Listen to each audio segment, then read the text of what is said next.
Don't most people report, if you were to ask them, how do you think, they would say, I think in words? A lot of people do, although remember, a lot of people don't. A lot of people say that they think in images, that they think in body sensations. I think that what you're aware of is probably a tip of the iceberg as to what's actually happening in the mind.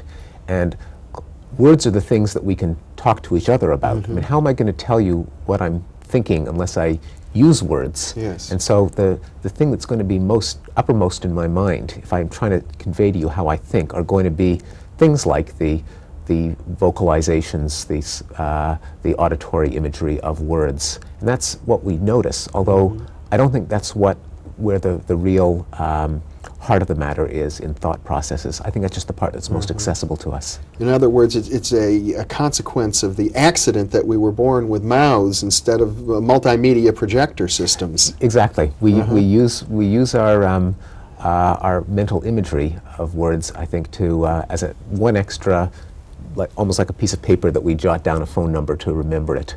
But of course, all inside our heads. Yeah.